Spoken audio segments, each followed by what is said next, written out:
Lur, selamat datang di Ngidul Ngalebu Film Cadel. Alangkah baiknya ya di bulan suci Ramadan ini kalian bersihkan hati gitu loh, bersihkan pikiran. Gak usah aneh-aneh lur, tahan, sabar. Jangan sebat dulu, sabar. Buat yang udah nikah juga sabar, tahan. Jangan dikit-dikit khilaf Anda. Balik mana ambil aku Icang dengan quotes hari ini. Hidup itu singkat, status jomblomu yang lama. Kali ini kita akan mengidul film berjudul Casino Royale tahun 2006. Pasti kalian sudah nggak asing lagi dong dengan nama James Bond 007. Dan film ini seru banget asli dari awal sampai akhir lur.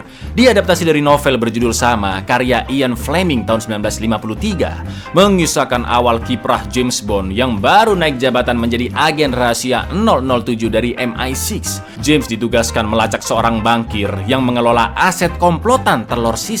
Di sini bukan hanya kemampuan fisik James saja yang diuji, namun dia juga harus menghadapi musuhnya dengan memenangkan turnamen poker tingkat tinggi. Seperti apakah keseruan film ini? Langsung aja kita ke requestan pertanyaan maut dari dulurku Nurholis Wardi. Ya Cak, bagaimana hukumnya bersiwak dengan surya? Tuh, siwak itu dari kayu pohon arak lur. Jadi mau pakai surya kek, mau marlong, mau klobot kek, emang niat mokel kan Anda kan? Monggo skecahaken.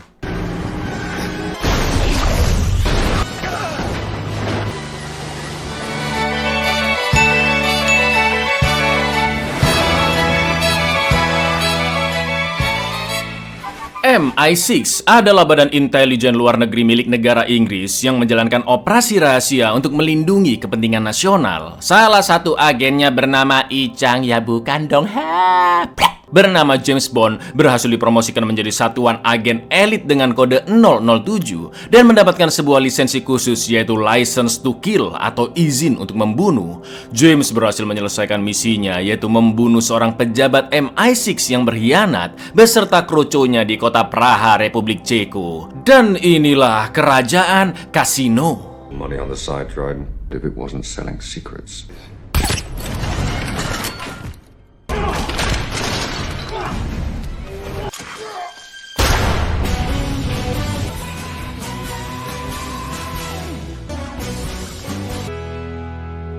Di negara Uganda, anggota dari organisasi kriminal bernama Quantum yaitu Mr. White mempertemukan komandan pasukan ekstremis Uganda sebut saja Tukiman kepada Le Chiffre, bankir asal Albania yang terbiasa mengelola dana telorsis. Selain itu Le Chiffre mengidap penyakit asma dan dia selalu membawa inhalernya. Tukiman pun menginvest dana sebesar $100 juta atau sekitar 1,6 triliun lur. Sementara itu di negara Madagaskar, James Bond akan menangkap seorang perakit bom, panggil saja Paijo, dari gerakan telorsis. Saat itu Paijo sempat mendapat SMS dari seseorang yang pesannya hanya berisi kata-kata elipsis. Tapi tololnya rekan James yang masih newbie malah merusak penyamarannya dan Paijo pun berusaha kabur. Gak pakai lama, James Bond langsung mengejarnya, mulai dari melewati pasar, hutan, menggunakan sebuah bulldozer, berantem di crane, lanjut ke gedung yang sedang dibangun. Pokoknya epic banget sih ini sumpah lur. Bahkan James Bond mengejar Paijo sampai ke gedung kedutaan besar Nambutu, yang mana pemerintah negara tersebut juga terkoneksi dengan pasukan ekstremis Uganda.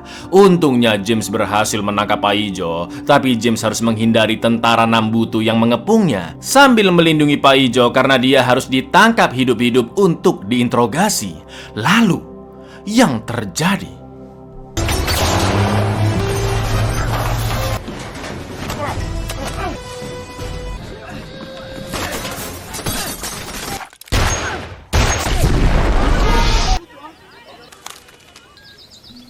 Karena sudah terdesak, James pun terpaksa membunuh Paijo untuk menyelamatkan diri. Namun James berhasil mengambil tas Paijo berisi bom serta HP Nokia yang terdapat pesan SMS elipsis.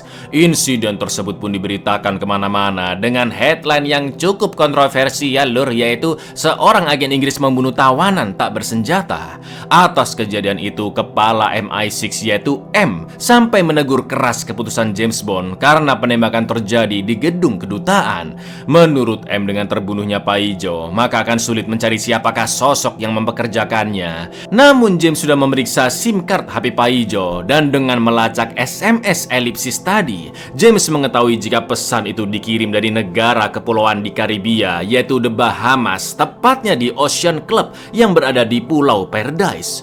Meski telah menemukan petunjuk, M pun mengingatkan James agar jangan merasa sombong dan gegabah dalam menjalankan misi, karena segala keteledoran dan kekacauan yang terjadi mungkin nantinya akan berbalik mengancam nyawa James. To question him, not to kill him.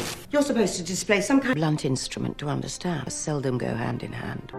Sesampainya di Pulau Paradise, Bond pun menggunakan GPS menuju Ocean Club, dan kerennya dia sudah merencanakan semuanya dengan sangat matang, lur. Dimulai dari memakai kemeja putih persis seperti petugas valet, dan seorang pengunjung pun menyuruh James memarkirkan mobilnya.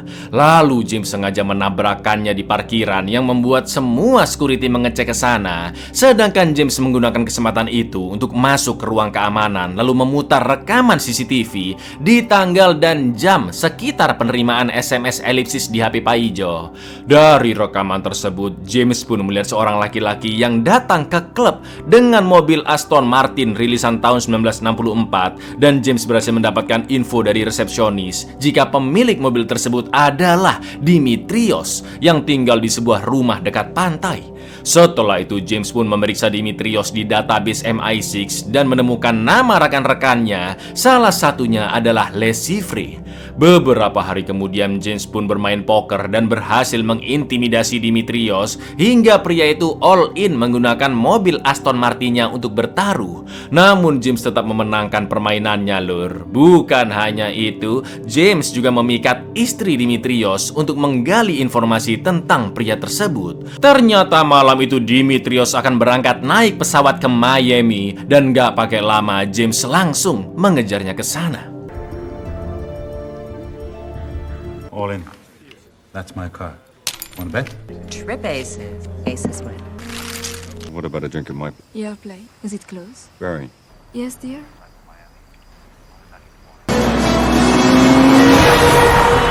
Di Miami, James terus membuntuti Dimitrios yang sedang mendatangi sebuah pameran seni. Dimitrios pun menitipkan sebuah tas hitam di resepsionis, lalu menaruh nomor titipan barang di meja diorama. Namun Dimitrios menyadari kehadiran James dan akan membunuhnya dengan pisau secara diam-diam. Loh, agen rahasia sekelas James Bond dilawan, lur. Alhasil justru Dimitrios lah yang dibunuh. Setelah itu James mengambil HP Dimitrios dari sakunya, dan ternyata benar ada pesan elipsis yang sebelumnya dia kirim ke HP Paijo. Akan tetapi nomor titipan barang sudah hilang di meja diorama, dan ternyata tas Dimitrios sudah diambil oleh orang lain, sebut saja Boim.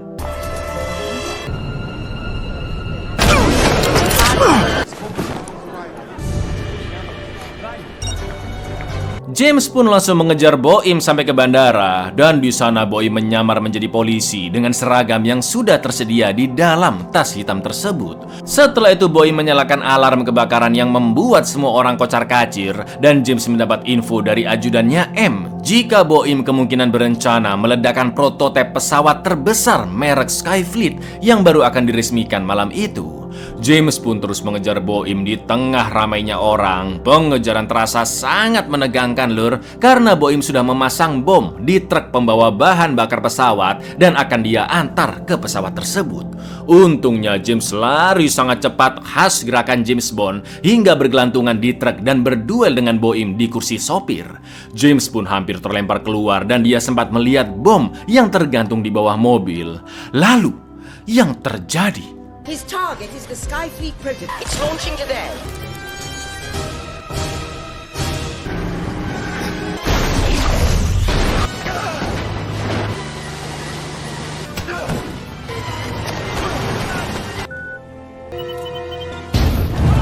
Ya, ternyata bom sudah dipindahkan oleh James ke Boeing dan rencana peledakan pesawat pun berhasil digagalkan. Di lain sisi, naasnya istri Dimitrios tewas dibunuh oleh anak buah Le Chiffre untuk menutupi rahasia komplotan mereka. Lalu menurut pantauan M, terdapat seorang investor yang rugi sangat besar, lebih dari 100 juta dolar di saham Skyfleet, dan M yakin investor tersebut adalah Le Chiffre. Karena kemungkinan Boeing sengaja dikirim oleh Le Chiffre untuk meledakkan pesawat agar mempengaruhi saham Skyfleet. Namun Le Chiffre yang memang suka berjudi salah memprediksi pergerakan saham dan malah membuatnya rugi 100 juta dolar.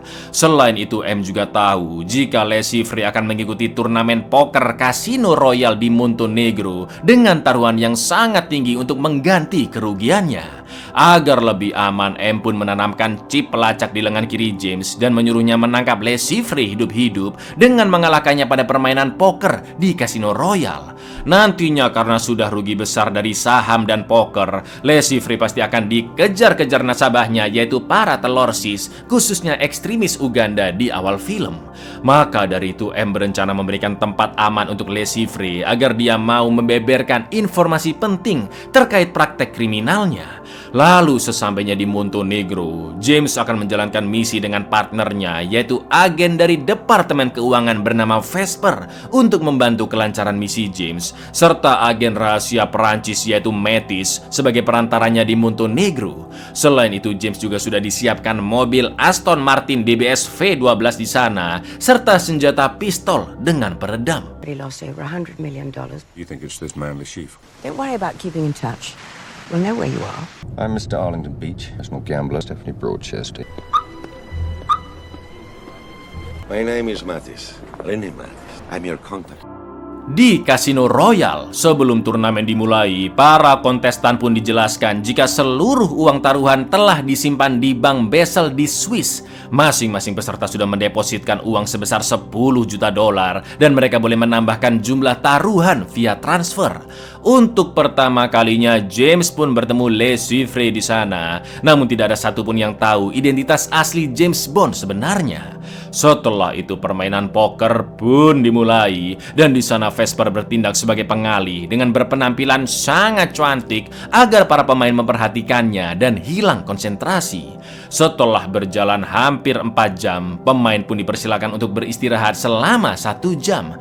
Diam-diam James memasukkan pelacak ke sela-sela inhaler milik Le Chiffre. Lalu ketika Le Chiffre baru masuk ke kamarnya, ternyata Tukiman datang menyergap untuk menagih uangnya atas kerugian saham Skyfleet yang dibeli oleh Le Chiffre. Tell you how beautiful you look while at that table are still watching you. You have been called. A full house. Use is full of knives. Anyone want to play poker now? Someone's in a hurry. Salute. Your money is safe. Dari pelacak tadi, James dan Vesper tahu lokasi kamar Le Chiffre. Mereka pun ciuman agar tidak dicurigai lur. Namun Tukiman dan kroconya langsung menyerang karena melihat headset di telinga James. Dan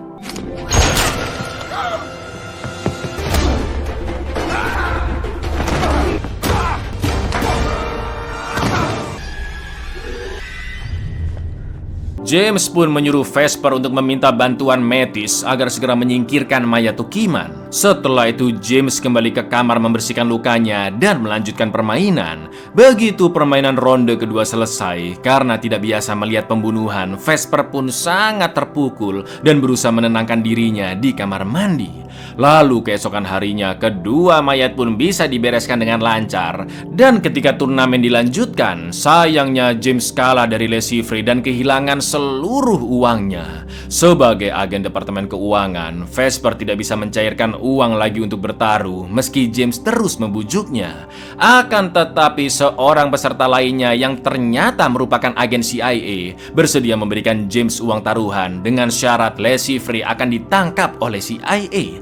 James pun setuju dan lanjut bermain. Yang kali ini dia mendapat kemenangan demi kemenangan secara terus-menerus. Namun brengkesnya pacar Le Chiffre sok-sokan ikut campur dan diam-diam memasukkan racun ke minuman James. Sontak James pun langsung teler teler dan akan memakai medkit di mobilnya yang ketika jarumnya ditusuk ke nadi, staf MI6 pun bisa mengecek kondisi tubuh James. Ngerinya racun terlalu parah lur, dan James pun mengalami gagal jantung. Setelah racunnya diketahui, staf MI6 menyuruh James menyuntikkan salah satu obat yang tersedia di mobilnya dan mengaktifkan alat pacu jantung portable. Namun ada kabel yang tidak tersambung dan James pun sudah keburu pingsan. Untungnya Vesper pun datang di saat yang tepat dan segera membantu James. Bond's been poisoned going into cardiac arrest. Mid-neck, into the vein.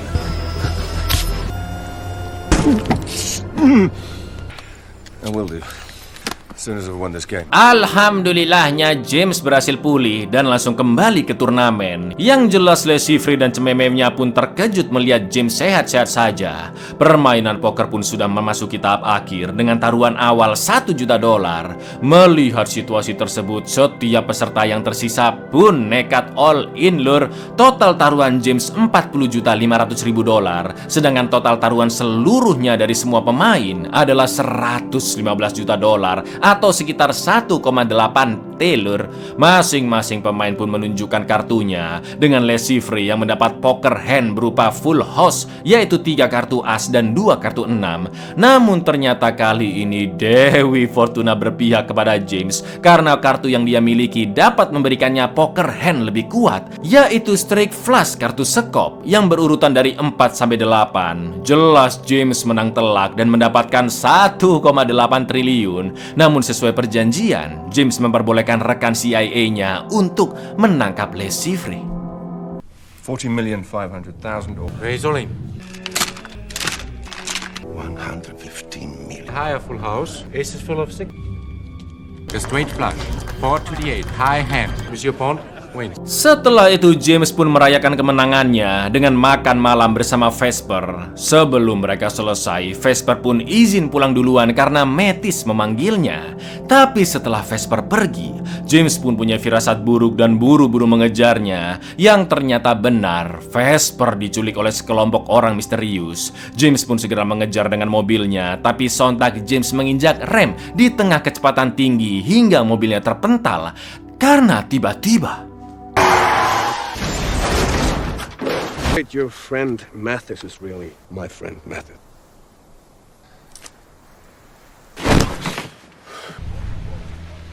rupanya Mattis adalah kaki tangan Le Chiffre. Lalu James dan Vesper disekap ke sebuah kapal terbengkalai. James pun ditelanjangi dan disiksa Le Chiffre sampai dia memberikan uang kemenangannya dari turnamen Casino Royale dengan menyebutkan password pencairan dananya. Akan tetapi James malah tertawa dan mengatakan jika Le Chiffre pasti akan mati di tangan para investor yang menagih uangnya, karena James tidak akan mengatakan passwordnya dan menantang Le Chiffre untuk terus menyiksanya. Namun Le Chiffre mengatakan jika MI6 pasti akan melindunginya karena Le Chiffre memiliki informasi penting terkait aksi telorsisme. Sedangkan dari ruangan sebelah terdengar teriakan Vesper yang sedang disiksa. Dan I'm not gonna give you the password, which means I'm gonna hunt you down and cut you in. Give me the password. I would at least let her still welcome me with open arms. They need what I know. Tell them I'll get. betapa beruntungnya James karena tiba-tiba Mr. White datang membunuh Le Chiffre dan kroco-kroconya karena dianggap tidak becus mengelola uang telur sis. Lalu James yang pingsan tersadar di rumah sakit. Dia tidak tahu siapa Mr. White dan kenapa dirinya dibiarkan hidup. Tak lama kemudian Mattis datang menjenguk James, namun dia langsung ditangkap karena James sudah menghubungi MI6 untuk menyeret Mattis yang berkhianat. Alhamdulillahnya Vesper baik-baik saja dan mereka berdua pun mengungkapkan perasaan masing-masing yang saling jatuh cinta. Setelah itu datanglah perwakilan dari Casino Royale yang meminta nomor rekening tujuan dan password untuk pencairan dana atas kemenangan James di turnamen poker. Vesper pun langsung memasukkan norek Departemen Keuangan Inggris, sedangkan password yang telah ditetapkan James ternyata adalah nama Vesper sendiri yang makin membuatnya kelepek-kelepek ke James Bond, ya kan lur? Mereka berdua pun lanjut bermesraan dan James yang ingin hidup damai sampai resign dari MI6 demi hidup bersama Vesper di Venesia. The funds have been transferred. Sorry for disturbing you. VES. F-E-E-R. Whatever is left of me, whatever I am, I'm yours. Akan tetapi ketika Vesper pergi ke bank untuk mengambil uang simpanannya, James pun mendapat telepon dari M yang mengatakan jika uang kasino belum masuk ke rekening Departemen Keuangan Inggris. Sontak James langsung menghubungi pihak Kasino Royal dan ternyata nomor rekening yang diberikan ke pihak kasino adalah milik Vesper, lur. Dan sekarang uangnya sedang ditarik. Ya, ternyata selama ini Vesper hanya menipu James dan pantas saja dia tidak luka sama sekali ya kan saat disekap oleh Le Chiffre. James pun segera OTW ke bank, namun Vesper sudah tidak ada di sana. Sampai akhirnya James menemukan Vesper dan menguntitnya dari jauh. Lalu ketika Vesper menyerahkan koper uangnya ke seorang pria, dilalahnya James ketahuan dan dia berusaha kabur dari tembakan musuh. Sedangkan pria tadi menyekap Vesper di sebuah lift terbengkalai. Dan yang terjadi, I'll get the money. You get supplies.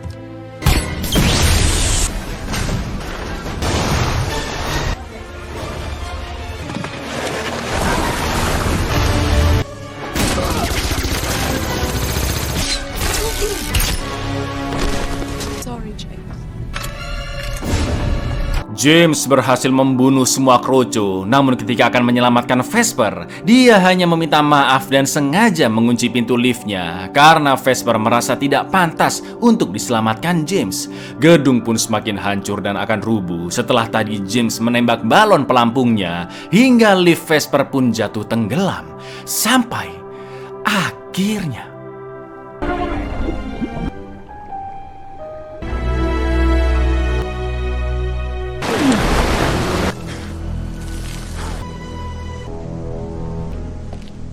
Vesper pun tewas dan koper uangnya juga telah diambil oleh Mr. White. Lalu setelah tim intelijen MI6 menelaah kembali, M menyimpulkan bahwa Vesper dipaksa bekerja sama sebagai agen ganda oleh organisasi kuantum yang mempekerjakan Le Chiffre dengan ancaman mereka akan membunuh pacarnya Vesper. M juga menjelaskan alasan James tidak dibunuh oleh Mr. White saat berada di kapal karena Vesper membujuk White agar tidak membunuh James dengan imbalan seluruh uang kasino. Atau dengan kata lain, Vesper tidak sepenuhnya jahat, lur. Dia terpaksa melakukan itu semua untuk menyelamatkan nyawa pacarnya dan juga James. Di lain sisi, Vesper juga meninggalkan HP-nya sebelum dia berangkat ke bank. Dia mengirim pesan ke HP James yang berisi nomor HP Mr. White dan itu artinya Vesper masih berusaha memberitahu James tentang penyamarannya. James pun hanya bisa terdiam saat menyadari itu karena kematian Vesper telah sia-sia.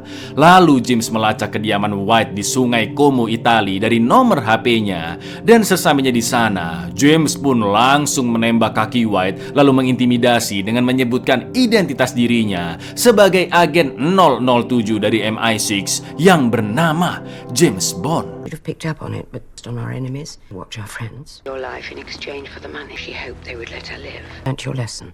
Get back as soon as you can. We need you. Hello? Mr. White? Who is this? The name's Bond. James Bond.